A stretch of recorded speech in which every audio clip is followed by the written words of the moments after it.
Hello guys, welcome to SK sir's maths academy. आज आपण बघणार आहोत क्वाड्रेटिक फॉर्म, जो कि आहे लास्ट पॉइंट तुमच्या एकूण M1 च्या सिलेबस मधला। आणि चलो देखते हैं इसका मतलब क्या है। पहले समझते हैं हम definition. Quadratic form is nothing but any homogeneous polynomial of degree 2, that is any polynomial in which the degree of every term is 2। याचा मतलब काय झाला, याचा मीनिंग काय आहे, कुठलंही पॉलिनोमियल घ्या तर त्याच्यामध्ये जेवढे काही टर्म्स असतील त्या प्रत्येक टर्मची डिग्री ही 2 असायला हवी। म्हणजे काय, आपण एक्झाम्पल मधनं बघणार आहोत। समजा तुमच्याकडे असं एक पॉलिनोमियल आहे 3x1 square plus 2x2 square minus x1 x2। आता तुम्ही हे जर पॉलिनोमियल बघितलं तर त्याच्यामध्ये x1 हा व्हेरिएबल आहे, x2 हा व्हेरिएबल आहे, एवढ्या फक्त टर्मचा विचार करा आणि त्याच्यामध्ये व्हेरिएबलची पॉवर किती दिसतेय तर 2, म्हणून ह्या टर्मची डिग्री किती झाली 2। इथे जर आलात ह्या टर्म मध्ये सुद्धा जर पाहिलं तर इथे x2 जो व्हेरिएबल आहे त्याची डिग्री 2 आहे, बरोबर, म्हणजे ह्या टर्मची डिग्री 2 झाली। आता पण इथे बघा, इथे तुमच्याकडे कुठल्याही व्हेरिएबलची पॉवर 2 दिसत नाही, पण जेव्हा आपण हे दोन्ही व्हेरिएबल मल्टिप्लिकेशन मध्ये लिहितो आणि मग जेव्हा त्यांच्या पॉवरचा विचार करतो तर याची पॉवर 1 आणि 1 आहे। सो क्युम्युलेटिव्हली ह्या टर्मची जी पॉवर आहे किंवा टर्मची जी डिग्री आहे ती काय होणार आहे, 1 + 1 म्हणजे 2। सो प्रत्येक टर्मची या ठिकाणी जी काही डिग्री दिसते मला ही काय आहे, 2 आहे। आणि म्हणून ह्या तुमच्या एक्सप्रेशनला किंवा ह्या पॉलिनोमियलला आपण काय म्हणणार आहोत, क्वाड्रेटिक फॉर्म असं म्हणणार आहोत। याच्याऐवजी मी तुम्हाला असं एक एक्झाम्पल ठेवलं तुमच्या समोर, 3x1 square plus 7x1 x2 minus 8x2।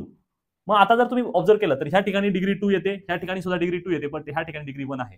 So this is not a quadratic form, एवढं लक्षात ठेवायचं। मला वाटतं एवढासा डिफरन्स अगदी सफिशियंट आहे आपल्याला हे सगळं समजण्यासाठी। जसं लिनियर असतं तसं हे क्वाड्रेटिक आहे की ज्याच्यामधल्या त्या पॉलिनोमियल मधल्या प्रत्येक टर्मची डिग्री ही 2 असायला हवी। ओके, आणि होमोजेनियस का म्हटलं, होमोजेनियस का मतलब क्या होता है, आई ऑलरेडी टोल्ड यू क्या होता है, मतलब की प्रत्येक टर्म जी आहे ती एकसारखी असायला हवी। आणि कुठल्या संदर्भामध्ये तर इन टर्म्स ऑफ पॉवर किंवा in terms of degree. Okay, so this is all about quadratic form.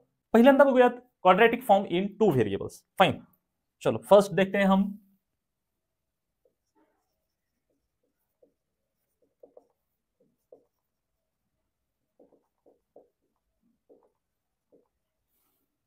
तर त्याच्यामध्ये आपण असं अजून करूयात की तुमच्याकडे 2 व्हेरिएबल्स आहेत।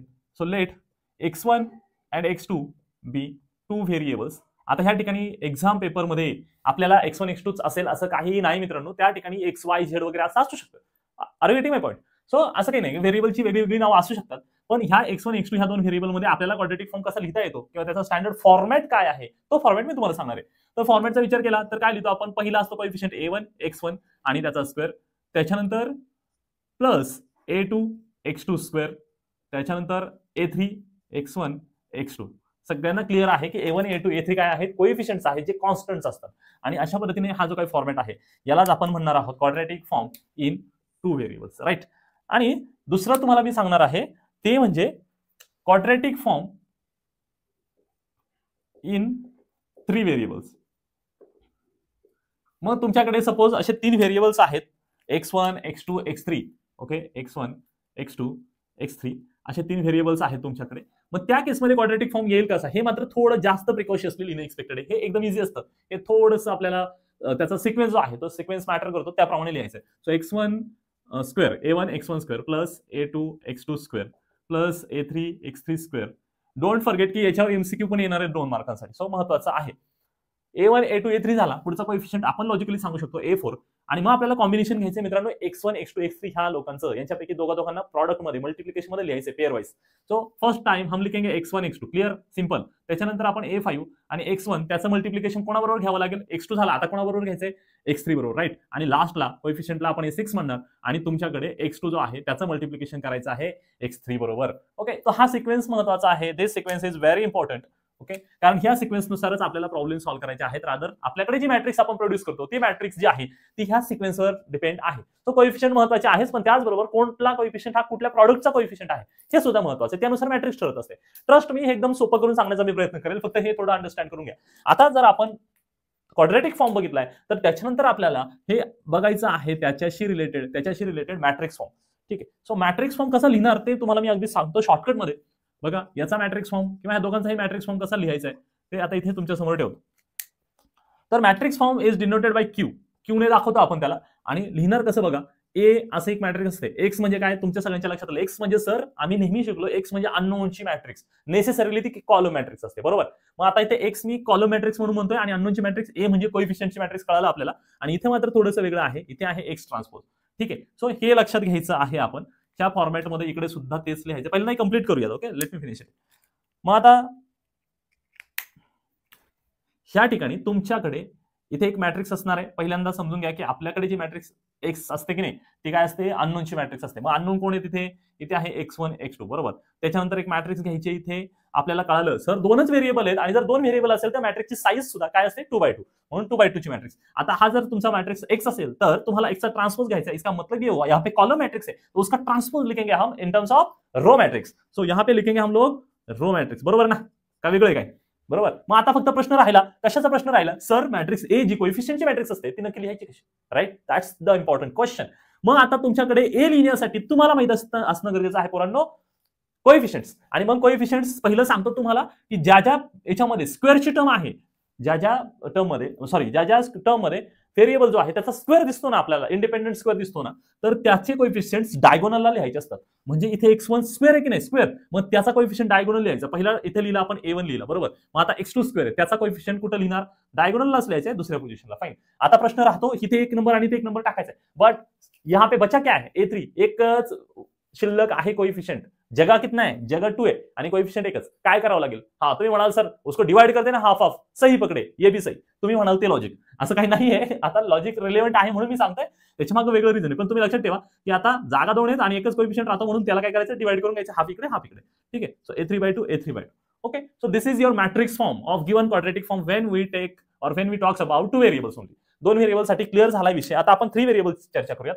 तर 3 व्हेरिएबलचा जर आपण विचार केला तर त्याच्याशी रिलेटेड मॅट्रिक्स फॉर्म लिहिताना मित्रांनो आपल्याला तेच एक्सप्रेशन लिहायचं आहे जे इकडे अगोदर लिहिलंय. मॅट्रिक्स फॉर्म कसा डिनोट करतो आपण, Q is equal to x transpose A into x, right. उसके बाद हम लिखने वाले हैं व्हाट इज मैट्रिक्स एक्स. वो तो हमें पहले से पता है. काय माहिती आपल्याला, काय माहिती सांगा बरं. ती माहिती आहे आपल्याला, एक्स म्हणजे एक कॉलम मॅट्रिक्स असते सर आणि ती असते अननोनची म्हणजे तुमच्याकडच्या व्हेरिएबलची, राईट. सो ती असणार आहे x1 x2 x3.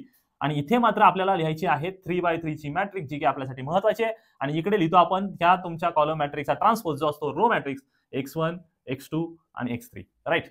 मग आता मला सांगा ए जी कोएफिशियंट मॅट्रिक्स आहे ती लिहिण्यासाठी काहीतरी आयडिया आहे की नाही आपल्याकडे, आहे ना, की ज्या टर्म मध्ये व्हेरिएबलची पॉवर ही स्क्वेअर आहे त्या लोकांचे कोएफिशियंट लिहायचे. म्हणजे a1 कुठे लिहायचा, डायगोनलला लिहायचा. a2 कुठे लिहायचा, डायगोनलला लिहायचा. a3 कुठे लिहायचा, डायगोनलला लिहायचा. ओके. आता a3 वगैरे झाला, ठीक आहे. आता येऊयात आपण राहिलेल्या सगळ्या कोएफिशियंट्सकडे. a4 आहे, a5 a6 किती 3 व्हेरिएबल्स. जागा किती शिल्लक आहेत, इथे कसं येते आणि म्हणजे 6 आहेत जागा. तर काय करायचंय, इथे a3 झाल्यानंतर इथे यायचंय. नीट फोकस करा, हे लोकेशन फार महत्वाचे, त्या सिक्वेन्सने आपल्याला करायचं. सो इथे तुम्ही लिहिणार आहात a4. पण a4 लिहायचंय का आता, नाही. काय लिहायचं, a4/2. लक्षात ठेवा तुम्ही x1 x2 चाच व्हेरिएबल इथे कोएफिशियंट लिहायचा आणि त्याला डिवाइडेड बाय 2 करायचं. इथे x1 x2 चाच कोएफिशियंट, समजलं. इथे तुम्ही x1 x3 चा कोएफिशियंट लिहू शकत नाही किंवा x2 x3 चा कोएफिशियंट लिहू शकत नाही. तुम्ही x1 x2 चाच कोएफिशियंट इथे लिहायचा आहे. ओके. म्हणून मी याचं सिक्वेन्शियली मेंटेन करून ठेवले, तुम्हाला बाकी टेन्शन घेण्याचं कारण नाही. a4/2 झालं, इथे येणार a5/2 और यहाँ पे क्या आएगा बताओ जल्दी जल्दी, a6/2. ओके. इथे काय आलं, a6/2. मग सेम याचं रिप्लिकेशन इकडे लिहायचं. काय असणार इकडे, a4/2. इथे a5/2 म्हणजे इथे सुद्धा काय असणार, a5/2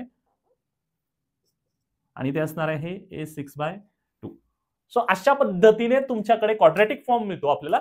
आणि मग क्वाड्रॅटिक फॉर्म झाल्यानंतर आपल्याला पुढची प्रोसेस करायची असते टू फाइंड कॅनॉनिकल फॉर्म. कॅनॉनिकल फॉर्म नावाची गोष्ट आहे. बट बिफोर दॅट मला याच्यावर एक एक एक्झाम्पल घ्यायचंय.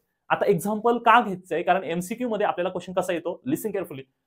Right down matrix of the following quadratic form. मग त्या क्वाड्रॅटिक फॉर्मची मॅट्रिक्स आपल्याला लिहायची असते किंवा मॅट्रिक्स दिलेली आहे त्याच्यावरून आपल्याला क्वाड्रॅटिक फॉर्म लिहायचा असतो. कळलंय सगळ्यांना? ओके. मला वाटतं हे समजत असेल. ओके. मग आता आपण एक्झाम्पल्स बघूयात. पहिलं एक्झाम्पल या ठिकाणी घेतो मी. Suppose 4x1 square minus 3x2 square plus 6x1 x2. मला याचा लिहायचा आहे, कुठला फॉर्म लिहायचा आहे, मॅट्रिक्स फॉर्म लिहायचा आहे. मग मॅट्रिक्स फॉर्म कसा लिहायचा आपल्याला क्लिअर आयडिया आहे. फॉर्म्युला आहे x ट्रान्सपोज ax. त्या भानगडीत परत मी डायरेक्ट ट्रान्सपोज लिहितो, म्हणजे डायरेक्ट आन्सर लिहितो. काय काय आहे कोएफिशियंट आपल्याकडे, x1 x2, राईट. त्याच्यानंतर एक मॅट्रिक्स लिहायची 2/2 ची आणि इकडे एक लिहायचं आहे कॉलम मॅट्रिक्स लिहायचे x1 x2. आता इथे जे लिहायचं ना ते आता शिकवलंय मी. काय सांगितलं की कोणाला लिहायचं, इकडे दिलेल्या प्रॉब्लेम मधल्या स्क्वेअरच्या टर्मच्या कोएफिशियंट्स. स्क्वेअरची टर्म कुठली, ही, त्याचा कोएफिशियंट लिहा. पहिल्यांदा 4 लिहिला, नंतर x2 चा स्क्वेअर आहे, सो काय लिहिणार -3. करेक्ट, इथं -3.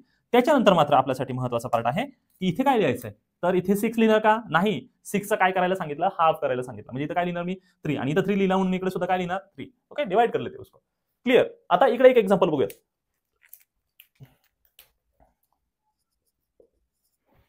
इथे जे एक्झाम्पल आहे हे थोडंसं मोठं असणार आहे. आता मी असं लिहितो बघा, twice x1 x2 minus 3x3 square plus 8x2 x3 plus x1 square minus 2x2 square minus 12x1 x3. Right. So अशा पद्धतीने तुमच्याकडे एक क्वाड्रॅटिक फॉर्म दिलेला आहे आणि आपल्याला ह्या क्वाड्रॅटिक फॉर्मचं कन्व्हर्जन मित्रांनो कशात करायचं आहे? याचं कन्व्हर्जन करायचं आहे मॅट्रिक्स फॉर्ममध्ये.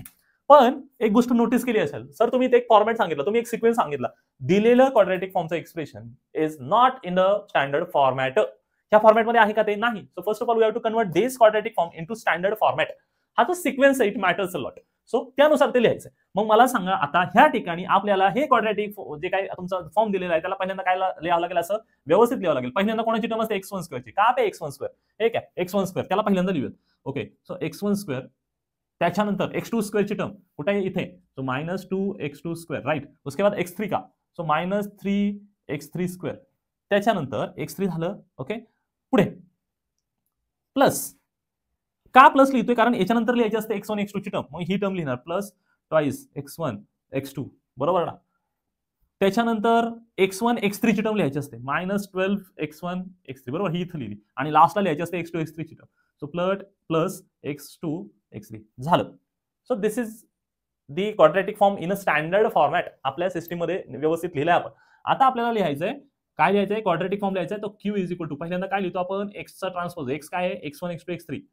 लक्षात ठेवा पोरांनो, एक्झाम मध्ये काय होऊ शकतं? एक्झाम मध्ये x1 x2 x3 च्या ऐवजी आपल्याला x y z असे व्हेरिएबल दिसू शकतात. गडबडून जायचं नाही, अगदी इझी आहे, त्याचं काही टेन्शन घेण्याचं कारण नाही. समजलंय? त्याच्यानंतर मॅट्रिक्स लिहायची असते आपल्याला एक 3x3 ची मॅट्रिक्स आणि शेवटला लिहायचं असतं एक कॉलम मॅट्रिक्स अननोनची. आता कोएफिशियंट्स जे आहेत पहिल्यांदा डायगोनली कोणाचे लिहितो? ज्यांच्या व्हेरिएबल जे व्हेरिएबल आहे त्या व्हेरिएबलचा स्क्वेअर असेल तर. बघा पहिला इथं x1 चा स्क्वेअर आहे, त्याचा कोएफिशियंट काय दिसतोय? 1. त्याच्यानंतर दुसरा डायगोनल एलिमेंट्स येणार आहे -2. त्याच्यानंतर थर्ड येणार आहे -3. राइट. सो ह्याप्रमाणे.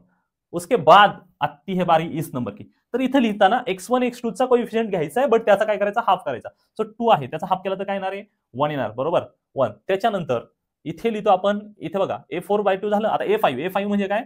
x1 x3 चा कोएफिशियंट -12 चा हाफ केलं तर काय होणार? 2 ने डिवाइड केलं तर -6. आणि त्याच्यानंतर शेवटचा जो कोएफिशियंट असतो त्याचा हाफ लिहायचा, त्याच्या खाली 4. हा सिक्वेन्स मेंटेन करा आणि याचं इकडे रिप्लिकेशन लिहायचं. इकडे 1, इथे -6 आहे म्हणजे त्याच्या समोर बरोबर काय असणार? -6 आणि काय असणार आहे? 4. सो अशा पद्धतीने आपण मॅट्रिक्स फॉर्म लिहू शकतो.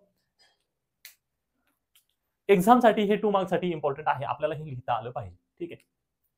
Next point is canonical form. आपल्याला जेव्हा एक्झाम पेपरमध्ये क्वेश्चन असतो तो कुठल्या फॉर्मॅटमध्ये असतो?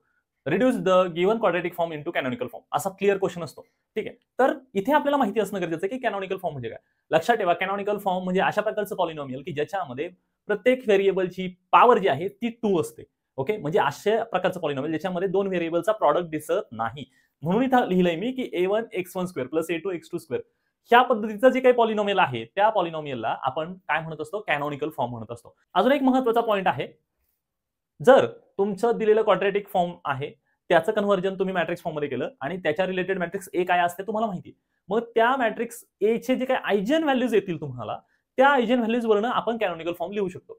कसं? तर त्याच्यासाठी तुम्हाला इथे फॉर्म्युला सांगितला मी, λ1 into x1 square plus λ2 x2 square plus λ3 x3 square. याचं जाऊ देत, आपल्याला फक्त एवढं लक्षात ठेवायचं एक्झामसाठी, कारण जेव्हा कॅनॉनिकल फॉर्म विचारला जाईल तेव्हा आपल्याला लॅम्बडाच्या व्हॅल्यू कॅल्क्युलेट करून हा फॉर्म लिहिता आला पाहिजे. क्वाड्रॅटिक फॉर्म 2 प्रकारे सॉल्व्ह करता येतो आपल्याला. पहिला टाइप जो आहे तर तो म्हणजे तुम्हाला येत असणारा टाइप कुठला? तुम्हाला eigen value eigen vector find out करता येतात. बरोबर. ओके, सो त्याला आपण नाव दिलेलं आहे, त्याला म्हणतो आपण ऑर्थोगोनल ट्रान्सफॉर्मेशन. काय म्हणतो त्याला आपण? Orthogonal transformation. मित्रांनो, ट्रान्सफॉर्मेशन असा शब्द जरी आलेला असला तरी गडबडून जायचं नाही. ते रो ट्रान्सफॉर्मेशन वगैरे तसं काहीही करायचं नसतं याच्यामध्ये. तर ऑर्थोगोनल ट्रान्सफॉर्मेशनचा अजून एक मिनिंग मी तुम्हाला सांगेल आणि मग तुम्हाला क्लिअर होणार आहे ते काय मिनिंग आहे त्याचा, की तुम्ही तुमच्याकडे जी मॉडेल मॅट्रिक्स मिळते कॅल्क्युलेशन केल्यानंतर त्याचा यूज करून आपल्याला ऑर्थोगोनल ट्रान्सफॉर्मेशनने क्वाड्रॅटिक फॉर्मचं रिडक्शन कॅनॉनिकल फॉर्म मध्ये करता येतं. सो इथे लिहितो मी युजिंग मॉडेल मॅट्रिक्स. मग आपल्या सगळ्यांना माहिती आहे मॉडेल मॅट्रिक्स कशी फाइंड आउट करतो, त्याबद्दल मी अगदी शॉर्टकटमध्ये सांगतो. तुमच्याकडे एक क्वाड्रॅटिक फॉर्म दिलेला असेल, बरोबर, क्वाड्रॅटिक फॉर्म. त्या क्वाड्रॅटिक फॉर्मवरनं तुम्ही काय करणार आहात, क्वाड्रॅटिक फॉर्मवरनं तुम्ही त्याला मॅट्रिक्स फॉर्म मध्ये रिड्यूस करणार आहात. मग मॅट्रिक्स ए मिळेल. मग मॅट्रिक्स ए मिळाल्याच्या नंतर तुम्ही त्याच्या आयजेन व्हॅल्यूज फाइंड आउट करणार आहात. बरोबर, मी ते प्रोसेस सांगतोय, हा फ्लोचार्ट महत्वाचा आहे. मग तुम्ही आयजेन व्हॅल्यूज फाइंड आउट केल्यावर तुम्ही आयजेन व्हेक्टर फाइंड आउट करणार आहात. बरोबर, आयजेन व्हेक्टर्स फाइंड आउट करणार आहात. आणि मग त्याच्यानंतर तुम्ही लिहिणार आहात मॉडेल मॅट्रिक्स.